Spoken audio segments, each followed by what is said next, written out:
and I am hopeful.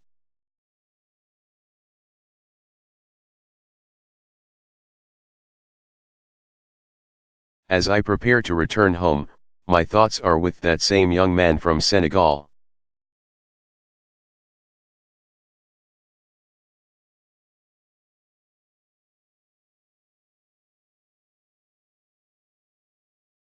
Who said, "Here, I have met Africa, the Africa I've always believed in."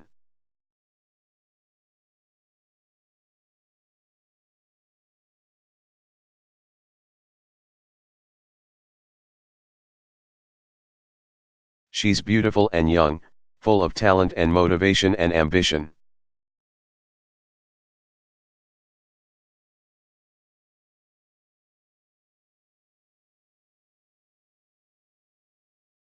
To which I would simply add, as you build the Africa you believe in.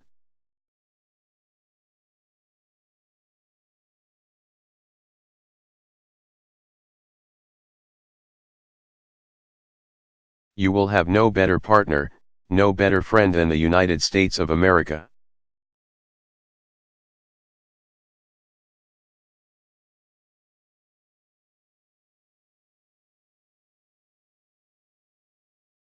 God bless Africa.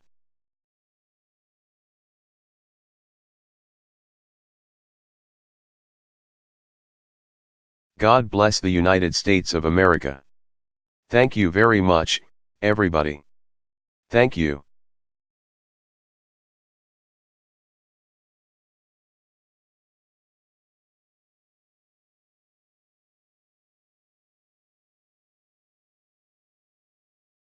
Barack Obama.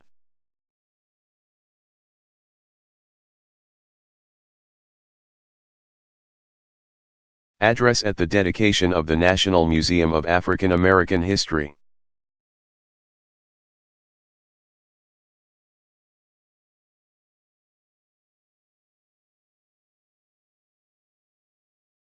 Delivered September 24, 2016, National Mall, Washington, D.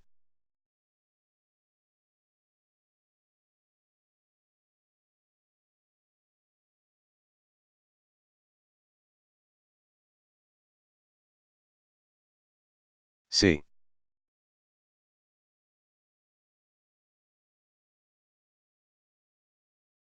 James Baldwin once wrote, "For while the tale of how we suffer, and how we are delighted."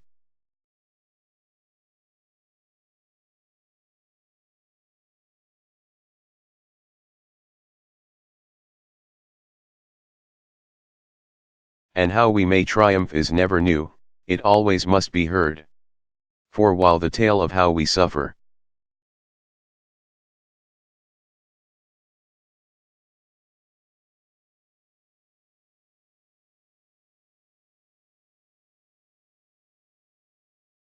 And how we are delighted, and how we may triumph is never new, it always must be heard.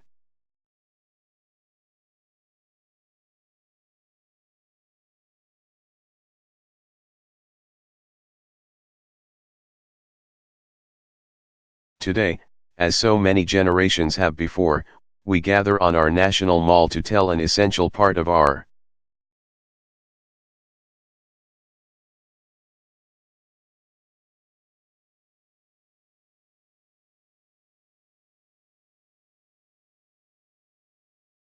American story, one that has at times been overlooked. We come not just for today, but for all time.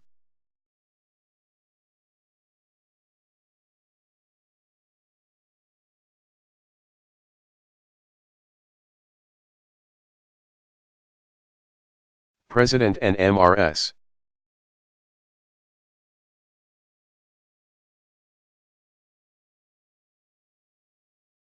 Bush, President Clinton, Vice President and Dr.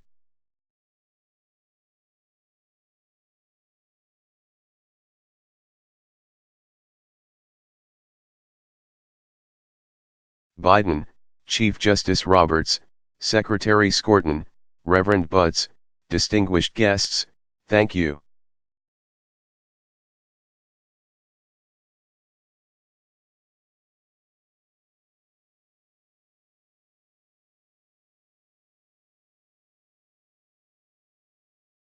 Thank you for your leadership in making sure this tale is told.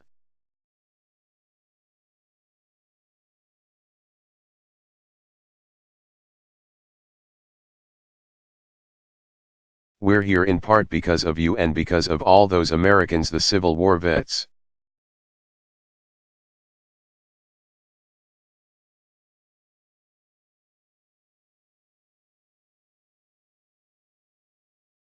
The civil rights foot soldiers, the champions of this effort on Capitol Hill who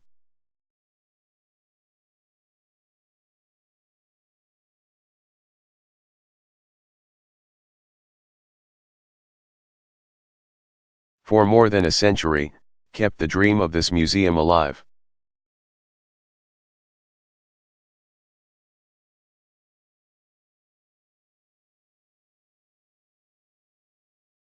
That includes our leaders in Congress, Paul Ryan and Nancy Pelosi. It includes one of my heroes, John Lewis.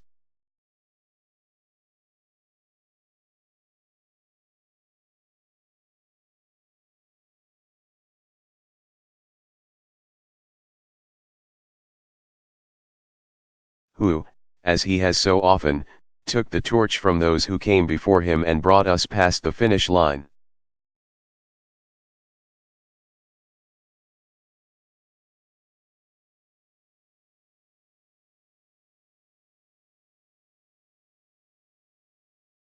It includes the philanthropists and benefactors and advisory members.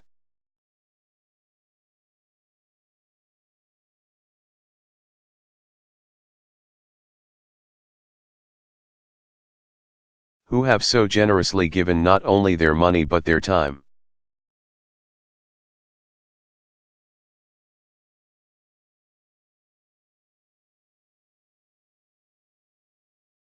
It includes the Americans who offered up all the family keepsakes tucked away in Grandma's attic.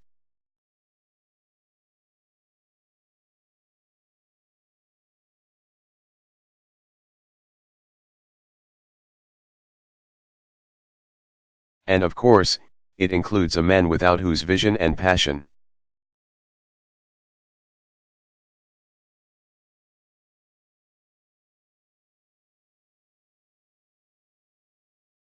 and persistence we would not be here today, Mr. Lonnie Bunch.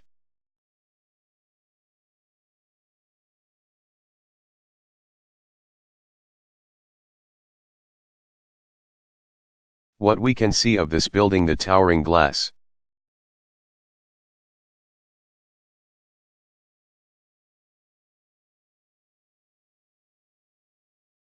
the artistry of the metalwork is surely a sight to behold.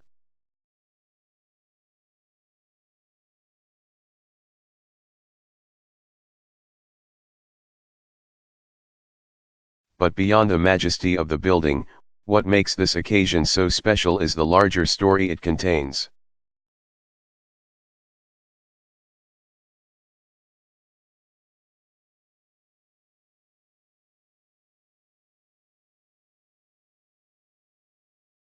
Below us, this building reaches down 70 feet.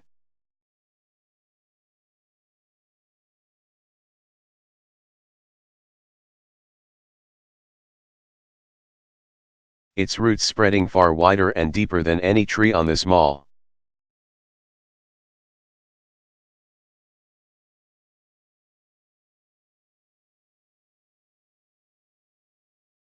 And on its lowest level, after you walk past remnants of a slave ship,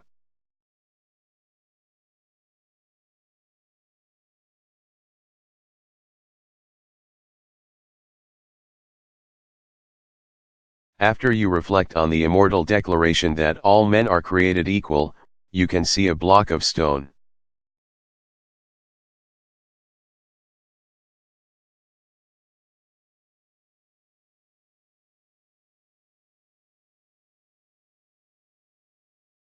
On top of this stone sits a historical marker, weathered by the ages.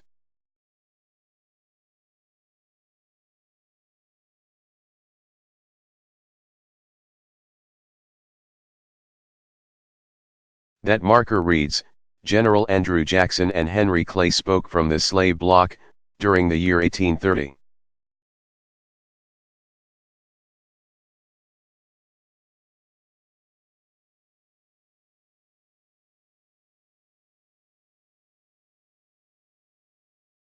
I want you to think about this.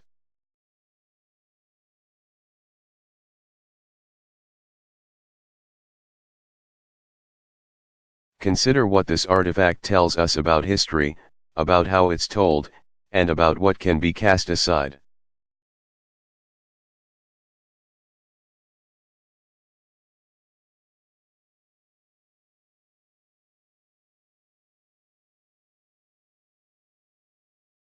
On a stone where day after day, for years, men and women were torn from their spouse or their child.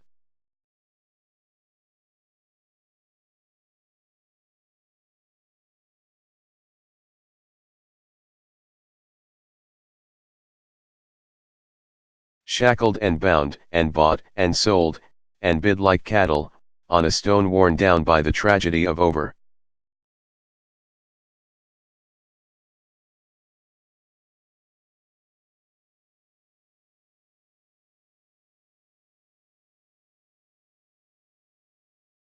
A thousand bare feet for a long time, the only thing we considered important.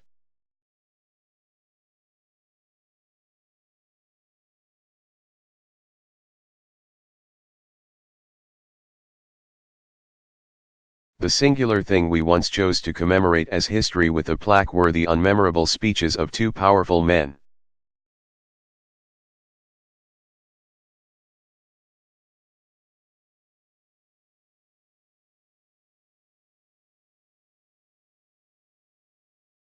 And that block I think explains why this museum is so necessary.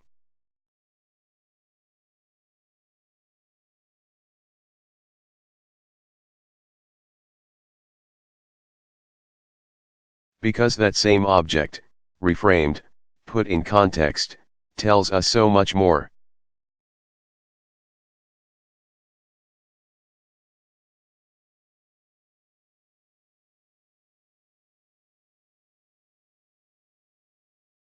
As Americans, we rightfully passed on the tales of the giants who built this country.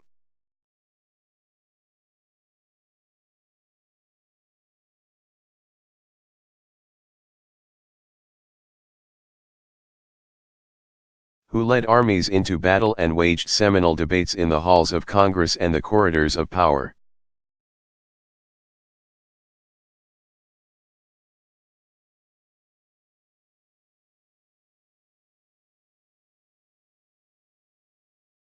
But too often, we ignored or forgot the stories of millions upon millions of others.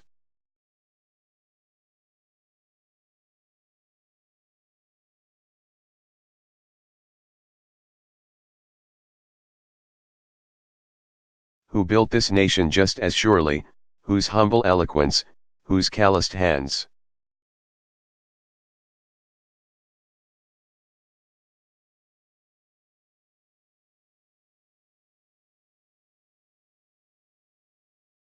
Whose steady drive helped to create cities, erect industries, build the arsenals of democracy.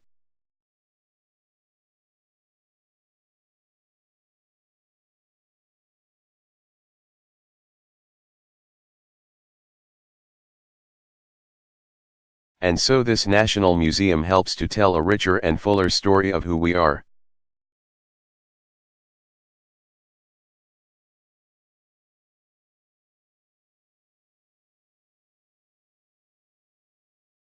It helps us better understand the lives, yes, of the president, but also the slave.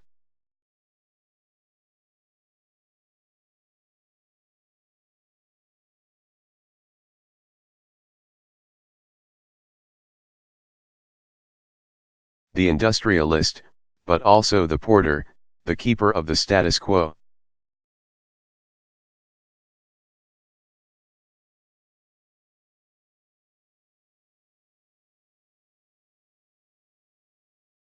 But also of the activist seeking to overthrow that status quo, the teacher or the cook, alongside the statesman.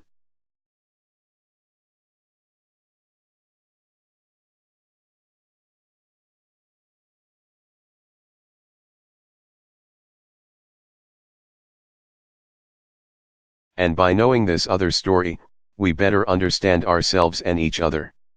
It binds us together. It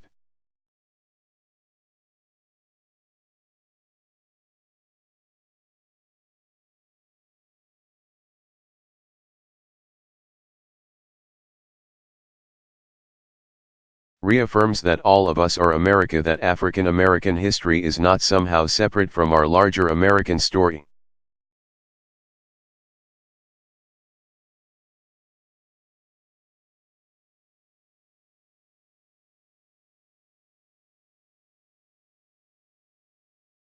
It's not the underside of the American story, it is central to the American story.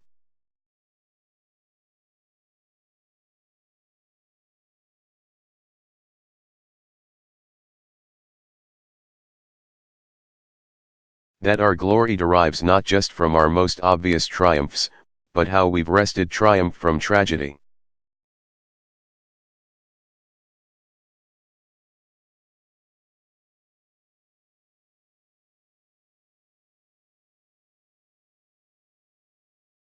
And how we've been able to remake ourselves, again and again and again, in accordance with our highest ideals.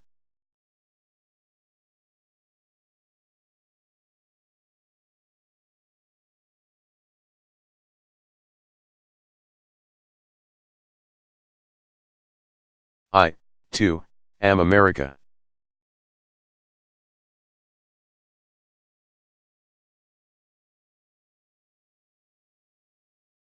The great historian John Hope Franklin, who helped to get this museum started,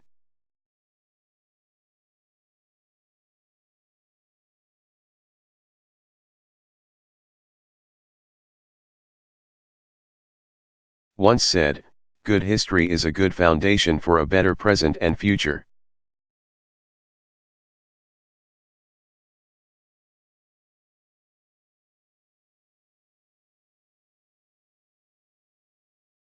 He understood the best history doesn't just sit behind a glass case.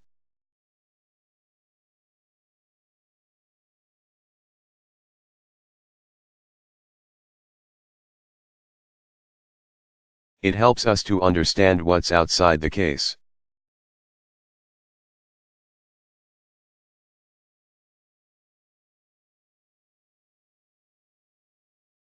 The best history helps us recognize the mistakes that we've made and the dark.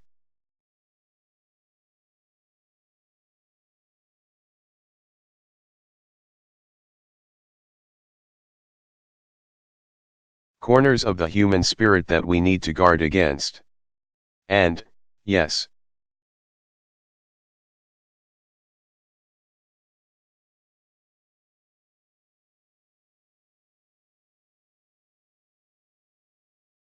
a clear-eyed view of history can make us uncomfortable, and shake us out of familiar narratives.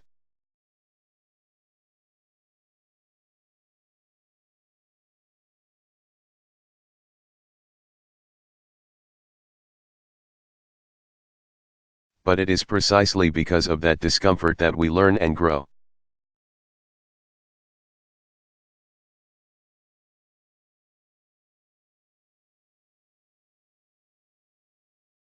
And harness our collective power to make this nation more perfect.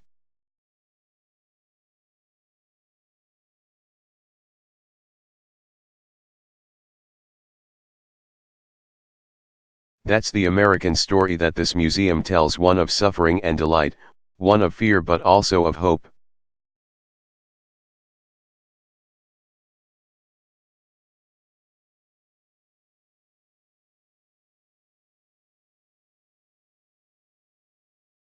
Of wandering in the wilderness and then seeing out on the horizon a glimmer of the promised land.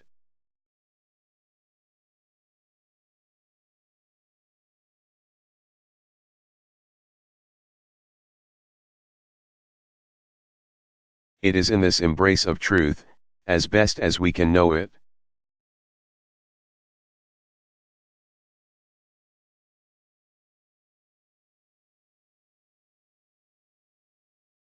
in the celebration of the entire American experience, where real patriotism lies.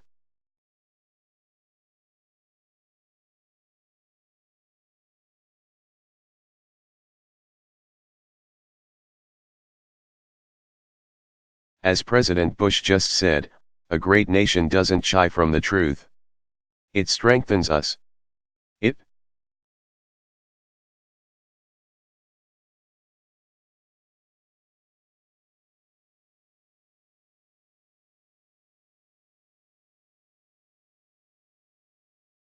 emboldens us. It should fortify us. It is an act of patriotism to understand where we've been.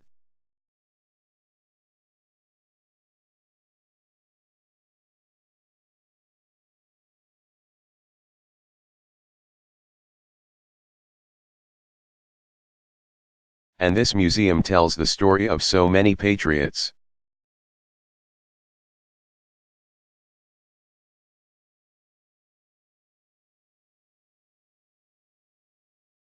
Yes, African Americans have felt the cold weight of shackles and the stinging lash of the field whip.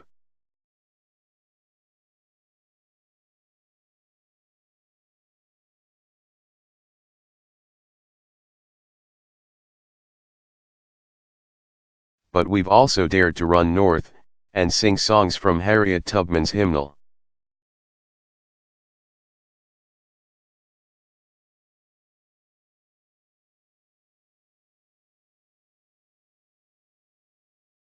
We've buttoned up our Union blues to join the fight for our freedom.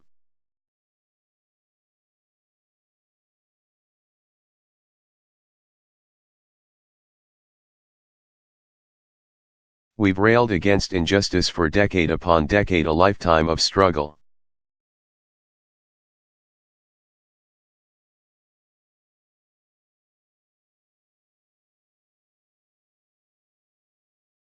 And progress, and enlightenment that we see etched in Frederick Douglass's mighty, leonine gaze.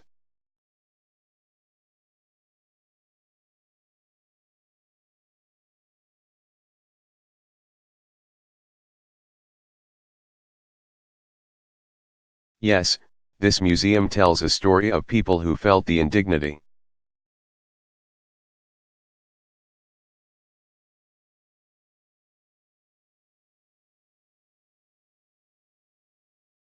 The small and large humiliations of a whites only sign, or wept at the side of Emmett Till's coffin.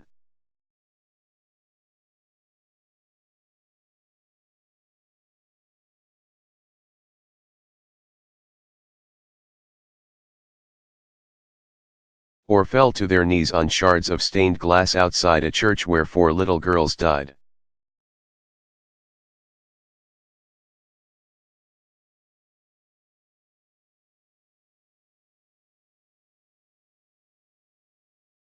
But it also tells the story of the black youth and white youth sitting alongside each other, straight-backed.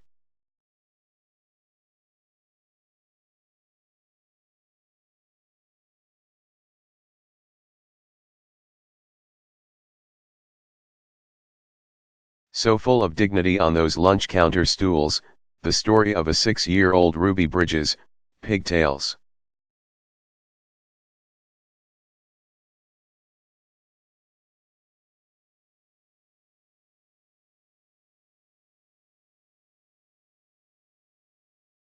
Fresh pressed dress, walking that gauntlet to get to school, Tuskegee airmen soaring the skies not just to beat a dictator.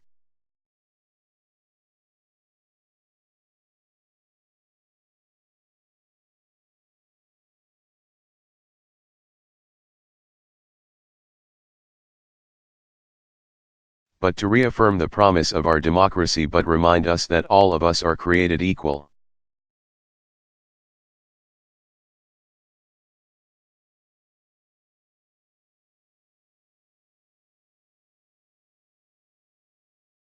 This is the place to understand how protest and love of country don't merely coexist but inform each other.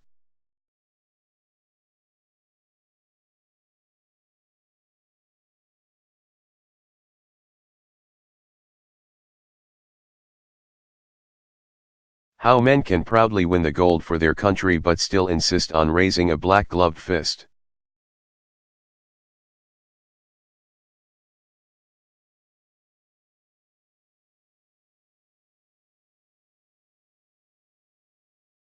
How we can wear "I Can't Breathe" t-shirt and still grieve for fallen police officers.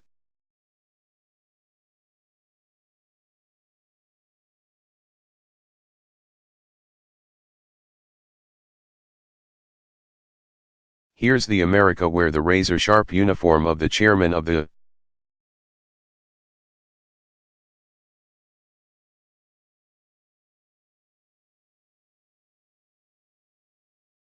Joint Chiefs of Staff belongs alongside the cape of the Godfather of Soul.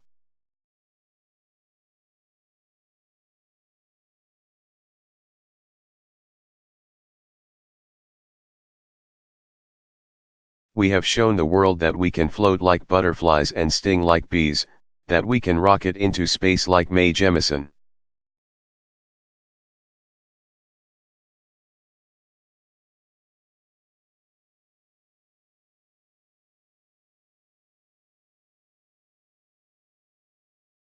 Steal home like Jackie, rock like Jimmy, stir the pot like Richard Pryor.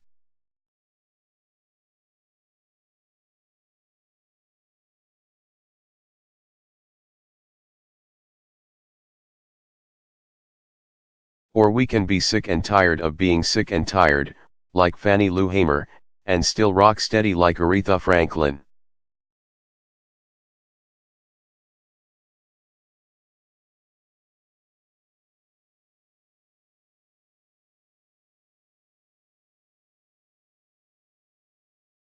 We are large, Walt Whitman told us, containing multitudes.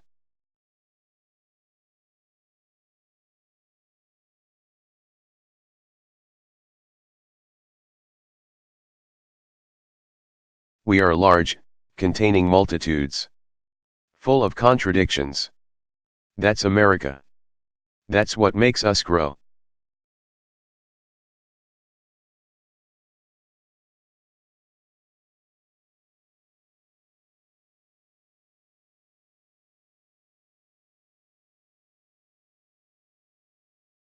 That's what makes us extraordinary. And as is true for America, so is true for African American experience.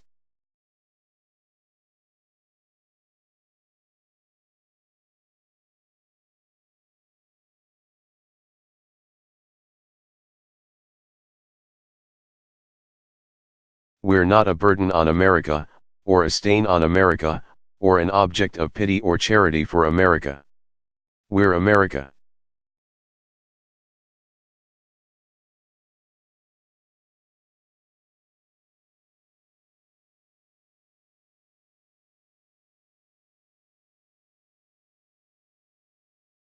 And that's what this museum explains, the fact that our stories have shaped every corner of our culture.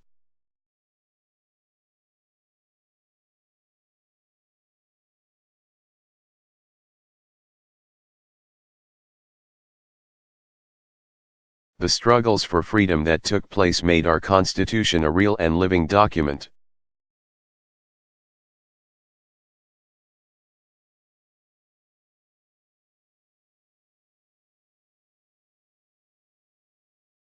Tested and shaped and deepened and made more profound its meaning for all people.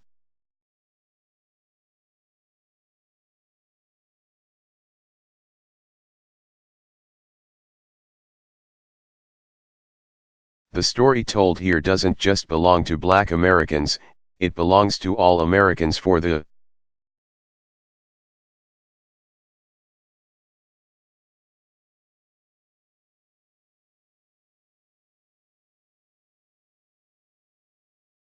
African American experience has been shaped just as much by Europeans and Asians and Native Americans and Latinos.